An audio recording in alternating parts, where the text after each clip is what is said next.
Throughout the COVID pandemic, rates of mental health concerns have skyrocketed, and they just don't seem to be going down. While counseling can be a great option for some individuals who may be struggling with mental health concerns or just want to kind of process the state of the world in general, it might not be the best option because maybe we don't have the time or the money, or maybe we've been burned by therapy in the past.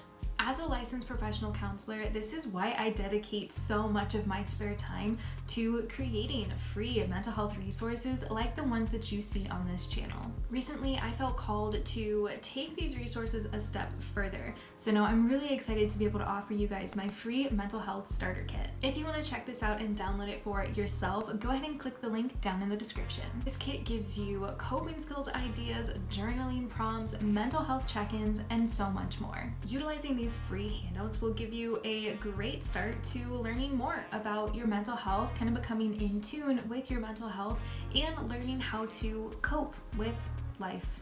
So if you haven't checked that out yet, go ahead and do so. And if you know someone, a family or friend that you think would benefit from this type of resource, feel free to share the love as well. While my mental health starter kit is just one option, if you find that counseling just isn't right for you for whatever reason, I'm going to lay out a few other options for you today.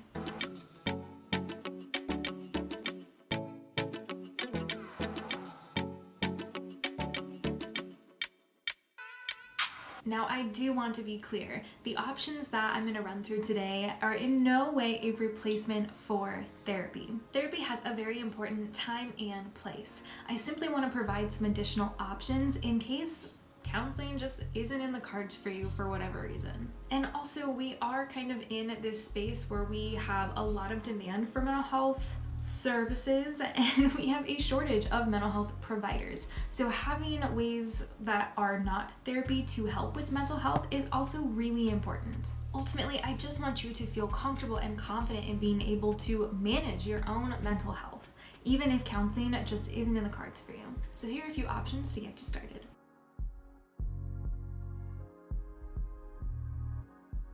Becoming educated about mental health topics can be a great place to begin.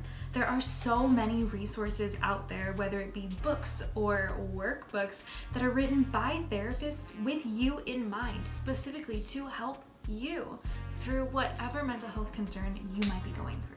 Both books and workbooks on mental health topics provide information while guiding you through really helpful and scientifically backed exercises to really help you through anything. Since I am a counselor, I have so many resources, both books and workbooks, that I don't even know what to do with.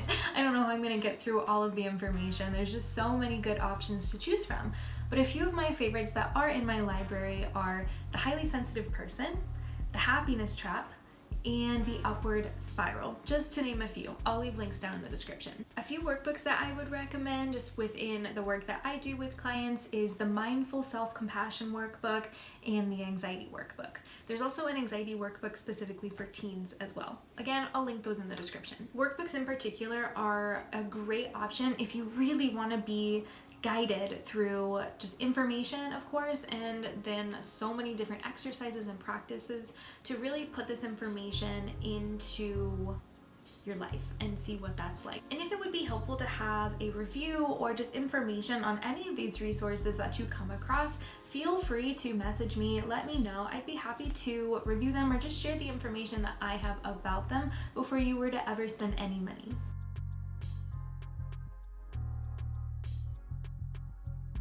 If you're someone who just loves spending time with yourself, engaged in your own mind, in your thoughts, and really processing through your experiences, then you might get a lot out of journaling. There's something about the way that our brain processes information or past events or future worries.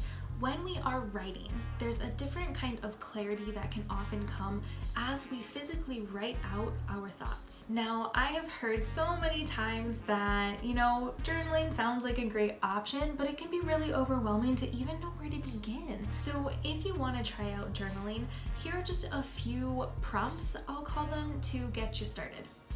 What are the 3 strongest emotions I am feeling today? If naming them is a challenge, try describing how they feel and perhaps even where you feel them in your body. What were the highs and lows of the past week, and how did they make you feel? What are you most proud of yourself for, and why? Explore a recent challenge you overcame and how you tackled it. Try exploring a few of those questions this week, or just even try one and see where it takes you.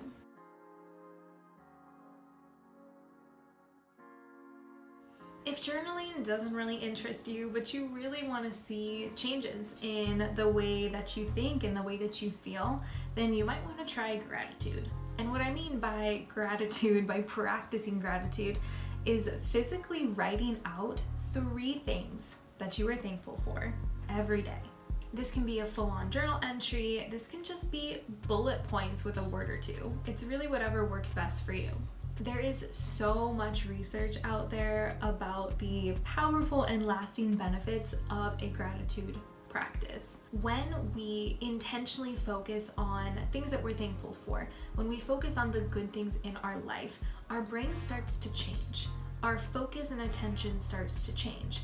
New neural pathways are formed, and it actually becomes easier for our brain to seek out and find good things. This is a huge deal, especially for those of us who may struggle with depression. Depression often leads us into this tunnel vision kind of space where we can only focus on things that are struggles or are not going so well for us. So if we can put in a bit of effort and intentionally try to name 3 things every single day, this really helps out our brain of getting out of that downward spiral.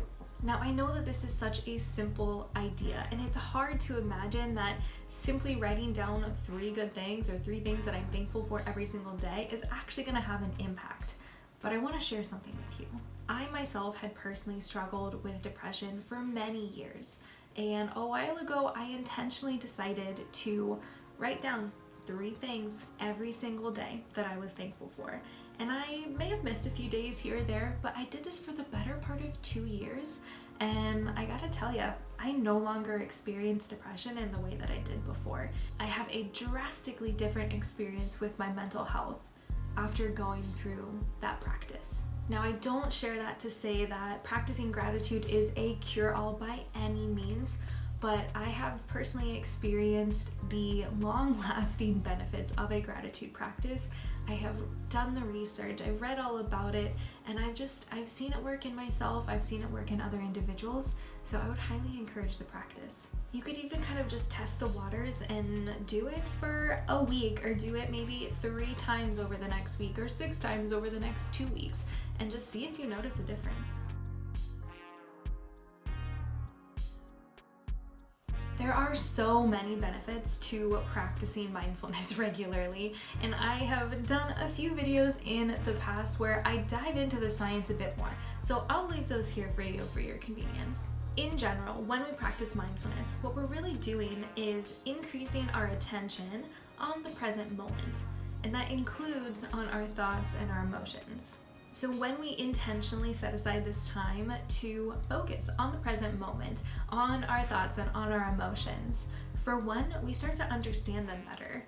And for 2, we actually build resilience to the thoughts and emotions we experience that may be not so pleasant. The last one that we're talking about today is the impact of our physical health on our mental health. Physical health and mental health are not separate entities. Our body works as a system, and everything is connected. In fact, the majority of our neurotransmitters, those little brain chemicals that impact our mood, those are actually created in our intestines, which means that everything that we eat impacts which neurotransmitters are formed, therefore impacting what mood we have. Likewise, our physical activity, our sleep habits, our hydration levels all play a really big role in our mood, in our mental health, and our overall well-being. So if none of the other options sound intriguing to you, maybe at least do some check-ins with these physical health types of things, and if you notice any connection to your mental health. Okay, you guys, that's all of the options that I have for you today. Again, these are not meant to replace therapy in any way. They just give you some options to be able to better understand your mental health, better cope with challenging aspects of your mental health, and to kind of kickstart that ability to feel comfortable and confident in managing your mental health on your own. So if any of this information has been helpful for you, please do let me know by hitting that like button, and feel free to share this with family and friends, whomever you think is going to benefit. Take care, and I'll see you next time.